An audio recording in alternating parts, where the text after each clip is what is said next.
Ladies and gentlemen, welcome back. This is Sons of Ours podcast. I am Micah Flores. And I am Ian Wintering. And we are back. We are back. Finally. It's kind of been a few weeks.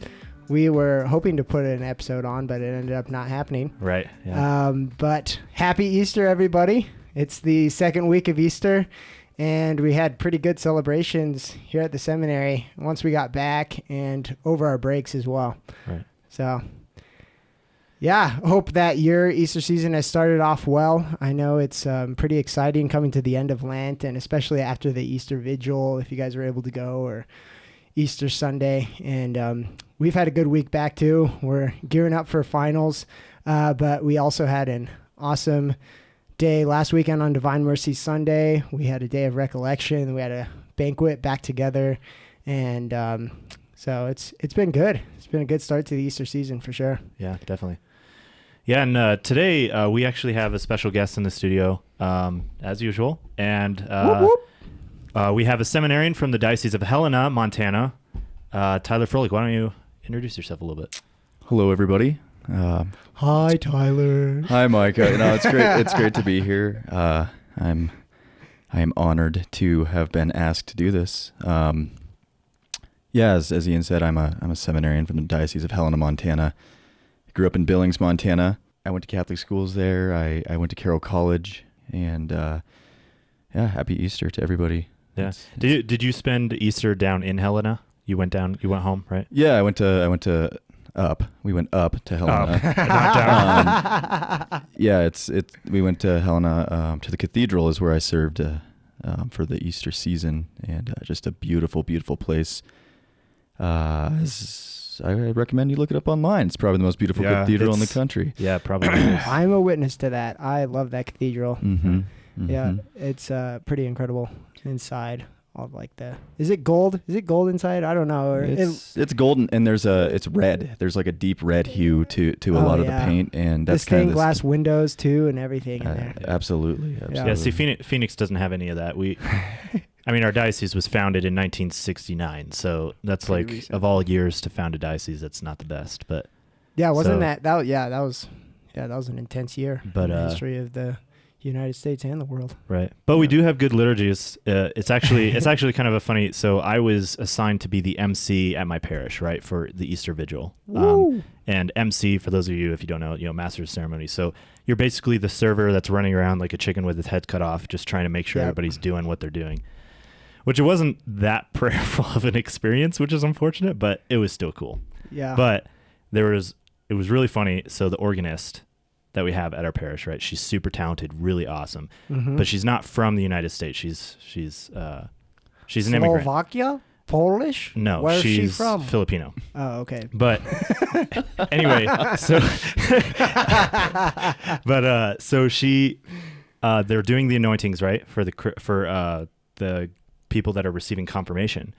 And we had like maybe 20, 30 guys that were getting confirmed into the church. So that's a pretty big crew. Yeah, the whole sanctuary was completely surrounded. Yeah, and it was taking forever. And so the lady that's in charge of the music, of the sacred music during the mass, she just told the organist, just play an instrumental piece, while we wait for the confirmations to be done. Yeah. And she's Filipino. She doesn't know. She just turns the page, and the very next hymn on there it happens to be the Star Spangled Banner. And so, again, I guess she just didn't know that's an American thing. Like, it's not a religious thing. Yeah. And so all of a sudden we just start hearing this, and everybody turns to the choir, and the ladies that are in charge of like the guys that were all getting confirmed, they all had to come behind the sanctuary. We have like one of those little hallways, and they were just bursting out laughing.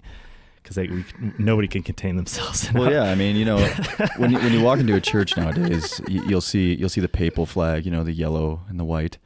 Right. You'll also see an American flag. So that song is fitting for our country. Yeah, I'm just really glad nobody stood up and just started saluting. Like, in the middle. Tyler, I think that would have made the story better if that happened. My gosh. So. Tyler is probably one of the biggest patriots that we have in the seminary. He represents pretty well. That's very true. Yeah. Yes.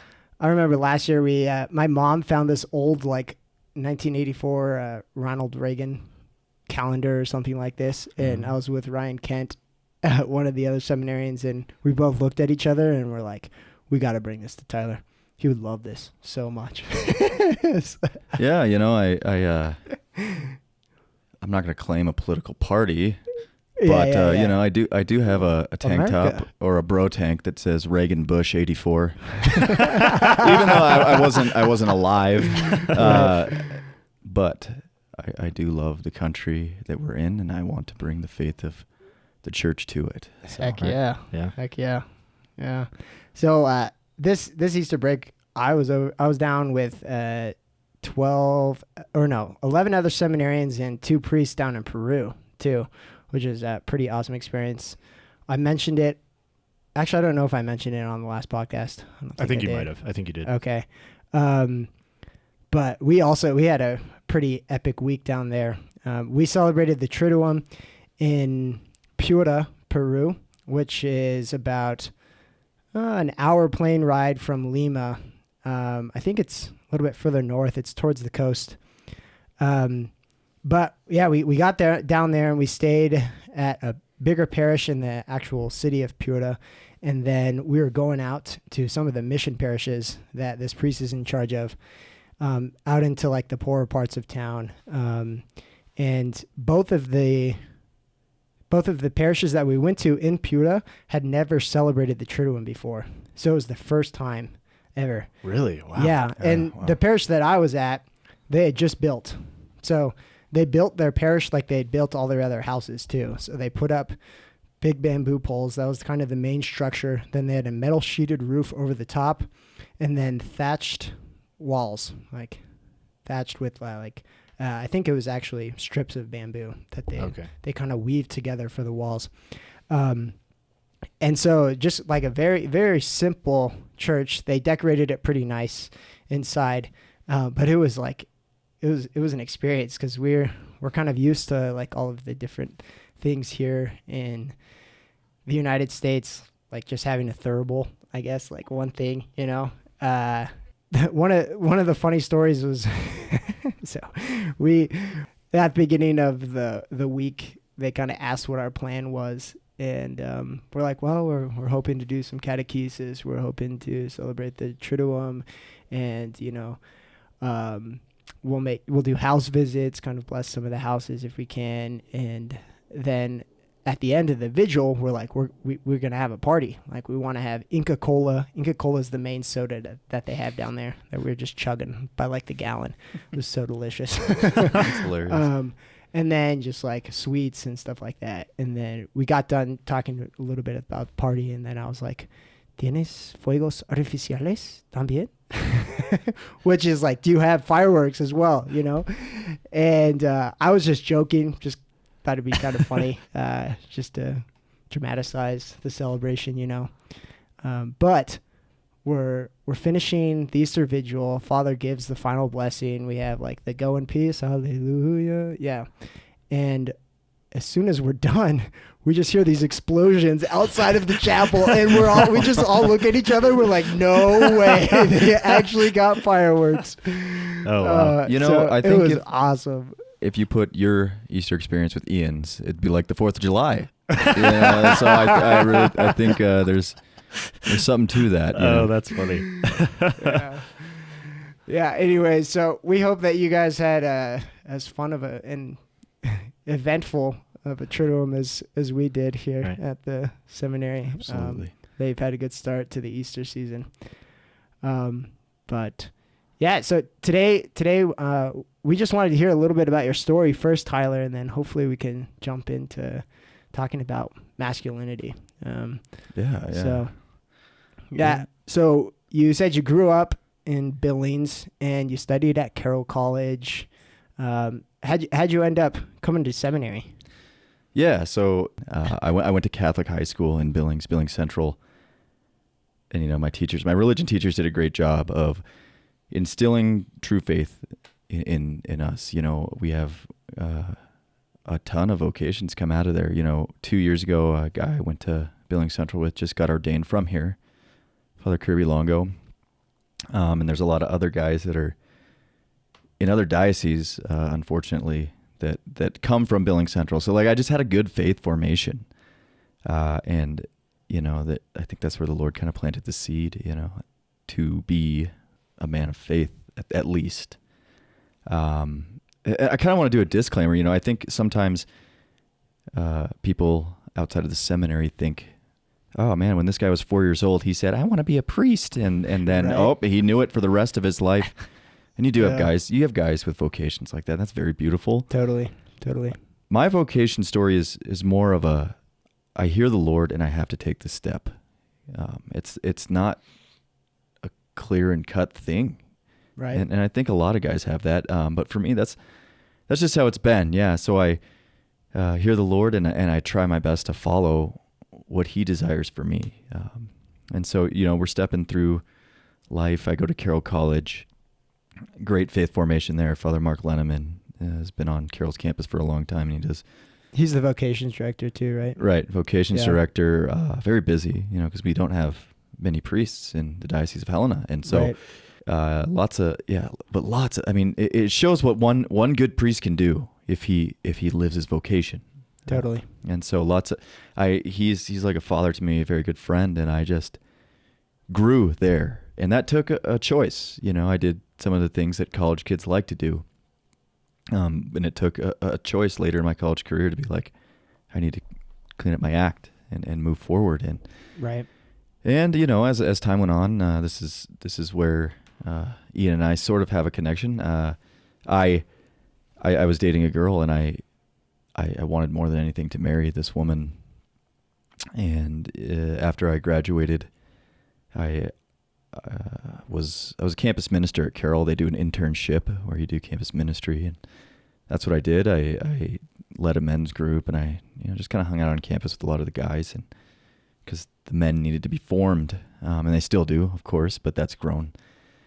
And after that, I chased this woman down to Phoenix, and I just needed to see if the Lord wanted marriage out of me. And unfortunately, the church that I went to, actually, I just saw Ian in the paper, burned down. Oh yeah, St. Holy Joseph. St. cow. Joseph's. On the feast of St. Joseph. On the too. Feast of St. Joseph the Worker. It's been wild in the church right now. I mean, with Notre Dame, Notre Dame, and then right. Sri Lanka, and then Yeah. Phoenix. It's like, holy cow. Right, and I look at that as maybe a purification, but it was sad for me to hear that, because when I was in Phoenix, I was visiting the Blessed Sacrament every day. I think there was 1 or 2 days that I actually missed going to the Blessed Sacrament, and that doesn't mean spending hours and hours there. I would just go in for 5 minutes if I could.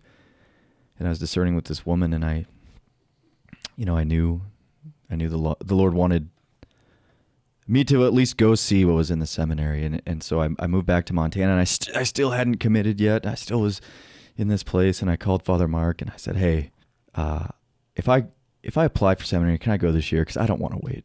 And he said, well, let's see what St. John Vianney says. I'm pretty sure they're done with all their interviews and everything. I don't know if they have room. Yeah. Because that's where we send our guys, because the formation here is good. And At what point in the year was this then? this is in June, I think.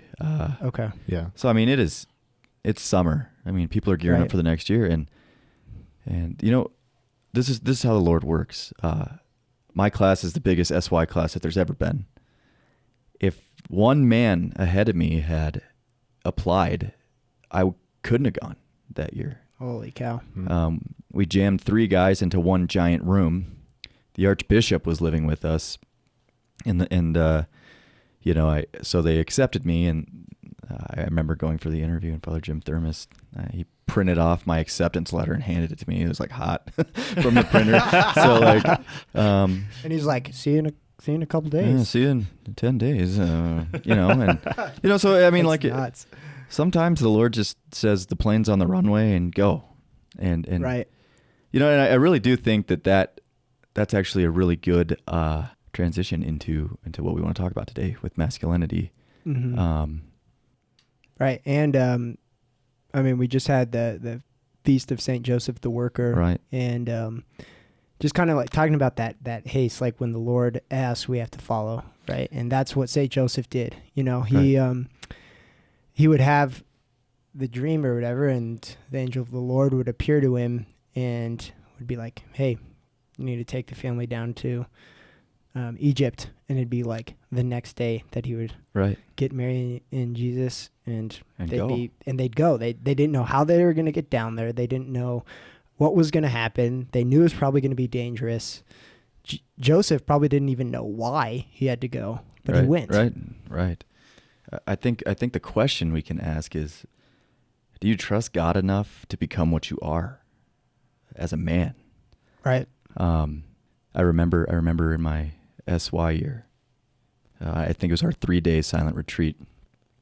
I just really enjoyed going to the Chancery's chapel, not because it's that beautiful, but the crucifix is. It's very masculine. Jesus has got it ripped, you know, and you kind of aspire to be that way, I suppose. But it's funny. I walked in there. I think it was a later holy hour, maybe 10 at night, 9 at night.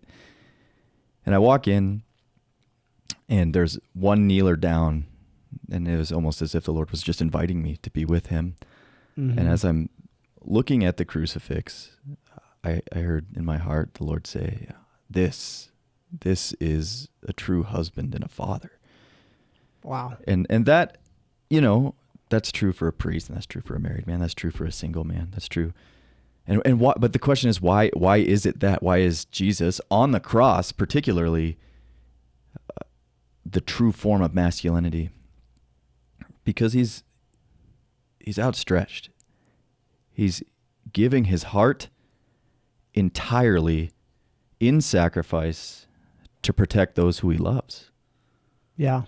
And this is the crisis we're seeing today, right, you guys? This sort of taking rather than protecting, Yeah. So the original vocation of man, we can look back to Genesis, and it's to protect and to till the earth and the garden, right? And so that still is our vocation as a man. That's written into who we are. And so that's something that we have to, as a husband, they have to cultivate that in the family. They have to be able to protect their kids and their wife, because the world is wicked. Like, it's messy. Being a human being, living is messy. There's a lot of things that are going to go wrong. Yeah. Absolutely. Yeah, and Tyler, I don't know if you remember, so a couple of months ago, we went on our formation and priestly identity retreat, or the FIPI, or 5 High, however you want to call it. And we had Dr. Innerst come in and talk about fatherhood with us, right? Which I thought was peculiar at first, because I was like, oh, well, he's not even a priest. He's just a married man, like talking to us about what, fatherhood should be like in the priestly life. And I was like, oh, wow, this is really cool. Like the connections he was making. Right. It's profound. And especially for him, because he's been in priestly formation for such a long time. So he understands priestly formation well, but he also has 5 or 6 kids, and some of them are in college. Like he has just so much experience as a father, and as a man of God. And there were 2 cool connections that I really took away from that, which was, one, he really made what you had talked about, made the parallel with the Garden of Eden, right? So Adam being the protector of the garden, right? Whereas Eve is the one who like lives in the garden and makes it beautiful. Right. But it's the man who protects it, guards it, and tills it, And in that same sense, a father is to his family.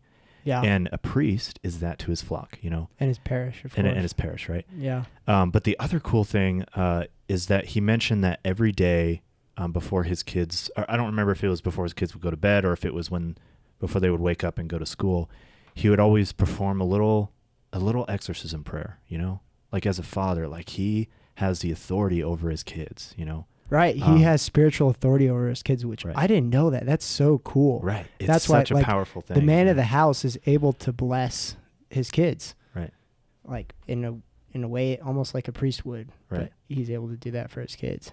So if Dr. Inner talked about how he did that with his kids. How he would do that with his kids, to protect them as they went out into the world, and to kind of cast the demons off of their shoulder in a sense, And I thought that was just a really beautiful image, not only for those, married men out there to realize that you do have that authority as a man and as the head of the house, but also just to realize that the connection that is in our life as as potentially as future priests. So. Mm-hmm.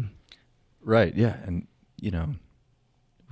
we all know men, both in married life and in priestly life, that live Right. these well. It's interesting though to see where culture is going wrong with that idea. Totally. Men, and I think it goes back to what I said earlier, that instead of protecting, like Dr. Inners talk about, creating the hedge of protection for his family, men are taking. Mm-hmm. And they're not just taking like sexually. That's happening, don't get me wrong. It's not just that. I mean, we need to look at their own lives. Some guys who are out of shape because all they do is take food and beer and candy. It's Easter season. There's a lot of those Starburst jelly beans around, and I'm just all about it. But so like the mentality of taking is completely a contradiction to what masculinity is. And that's what we see men doing. That's what we see. They want everything to be easy. They want everything handed to them. And so, how do we live in general as true men? Kind of like with that original solitude idea. And then, because think about it. If you're living this life of take for myself, what's your marriage going to be like? What's your priesthood going to be like? Right. Why do you think guys aren't getting married?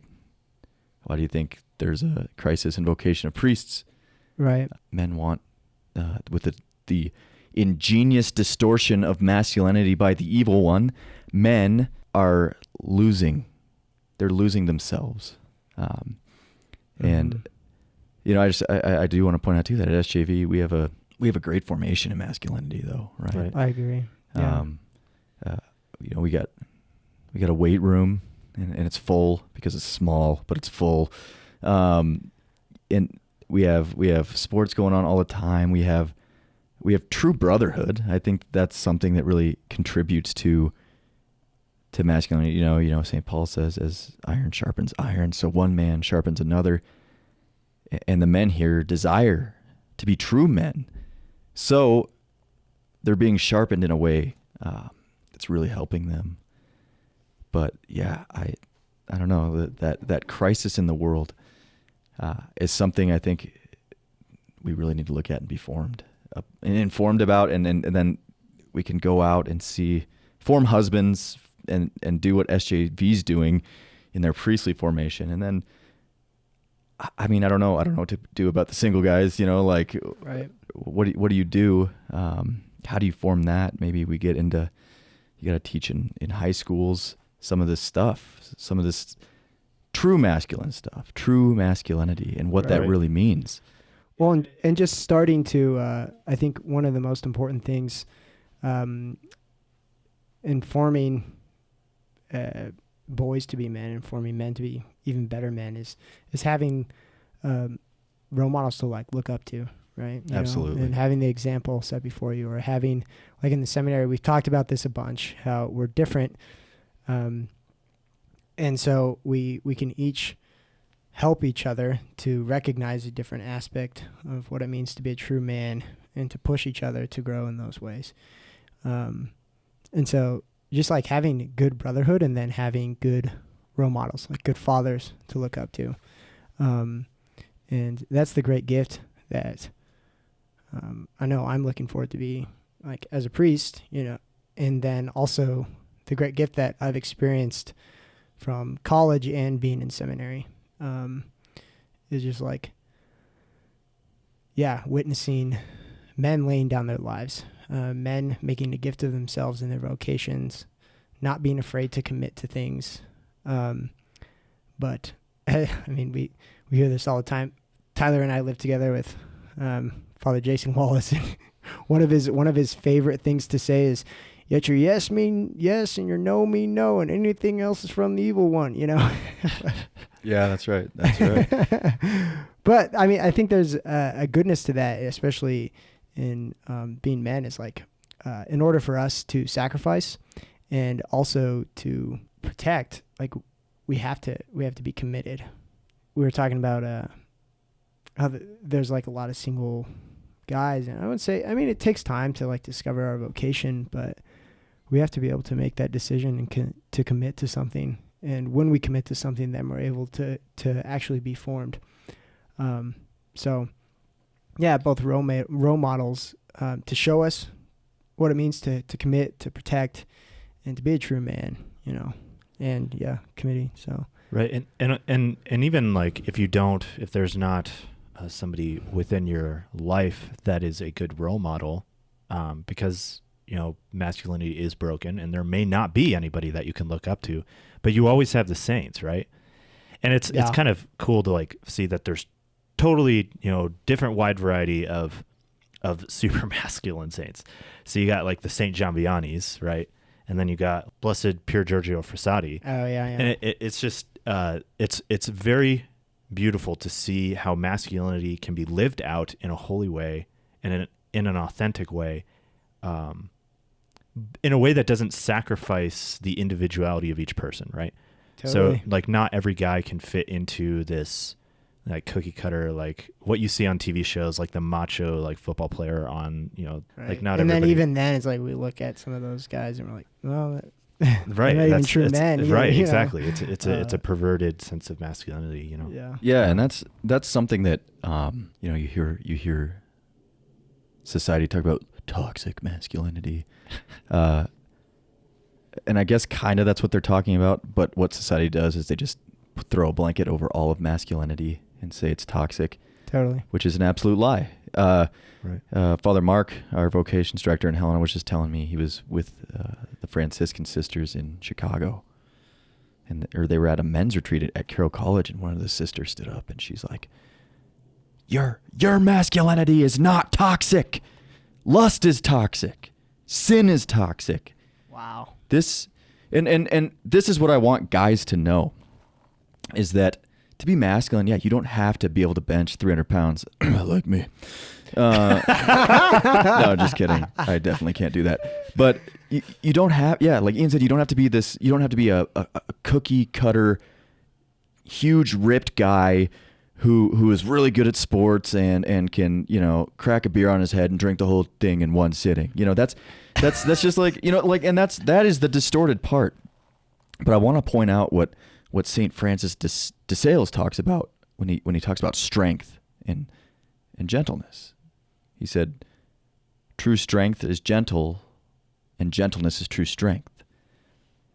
And what this means is that we have to be able to use our power as men for something virtuous, and in an utterly gentle way, you know, not in a way that's weak and that you can just brush off, because you know when a man comes up to you in a really gentle way, you know, kind of like you're a child, and maybe he corrects you in some way, and you know, maybe even gets down on one knee with his son, you know, like that's a good image, I think, is like this man is exponentially stronger than his son. He could beat him into submission probably, but he doesn't use that. He uses his authority as a man and his gentle strength to guide his son to a place that needs to be, that he needs to be, right? But then we also have that strength. We also have that ability to be strong and to fight. And I think when we harness our gentleness, we know when to use that, right? Right. And that's like, and this is what we're talking about earlier with defending and protecting and cultivating. You know, if something evil comes near those you love, you know, for a family man, his wife and his kids, he's going to stand up and he's going to fight with all of his might, you know, and a priest, his flock, and, you know, maybe a single man who's a brother of 5 sisters. He's going to know when to fight to the death. And this is the culminating fact here, is that, we have the saints, we have our fathers, we have men throughout history, but we have Jesus Christ on the cross. Right. Mm-hmm. And this, and I think this is exactly like my prayer experience, where it comes into my heart as a man, is like, he didn't fight like a like a warrior in the way we think of that. He fought like the lamb, and he crushed sin and death, utterly destroyed it. And he was so gentle. Look, in the Passion of the Christ, you mock him, but he prays for you on the cross. So, right. Yeah.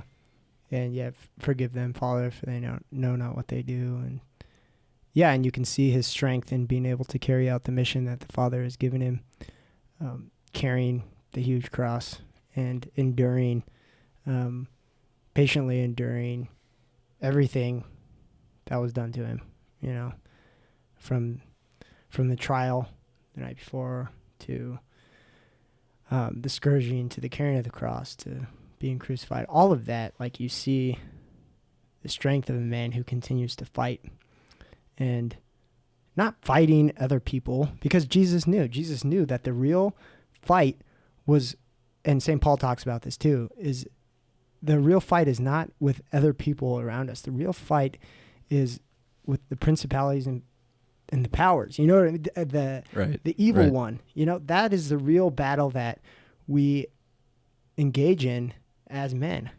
the battle against sin. Yeah, as Jesus went through and won. Yeah. Absolutely. And that's where sister, Franciscan sister that we were talking about, that's where she's right. Totally. Right. Your masculinity, guys, it's not toxic. Ladies, your husband's masculinity is not toxic. It's not. But when it's so distorted and we give into sin and we give into that, I mean, like, we're all going to struggle. We're in a fallen world, but of course. But man, we become the utter opposite of what a man is. And I think that's why the world is kind of like, toxic masculinity for things that are strong. Because the evil one knows that if he takes men out of the picture, he's got a clear shot to everything else. To the destruction of women and children. It's so easy. Right. It's so, I mean, that's Adam, right? Like, everyone, I've heard this a lot. It's kind of funny that people think Eve is to blame, because she coaxed her husband to do something he didn't want to do, but no, he stood there and watched. And that's the sin of man. He stood there and watched when he should have said, get away from my wife, to the evil. And but the funny thing is that's what Jesus did. That is where he's a true husband and a father, is that he said, you leave my wife and my children alone. And he died for that. Right. So awesome. Yeah, that's a beautiful image. Yeah, it is. I think this is a great point to kind of like leave off on too, in the Easter season, right?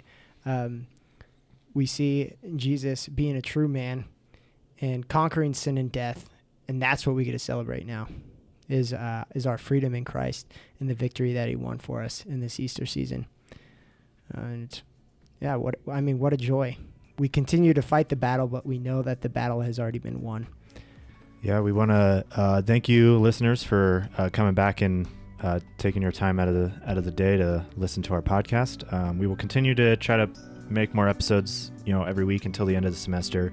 Yeah. And then we'll conclude season 1. We'll talk to you about our plans for season 2. But yeah, we want to thank Tyler for taking the time. This is kind of guys. Yeah. This is fun. I mean, I love sitting around and talking anyway. Right. Yeah. You just get to do it with headphones and a microphone. Right. Yeah. Wow, and have hundreds cool. of people listen to it. Yeah.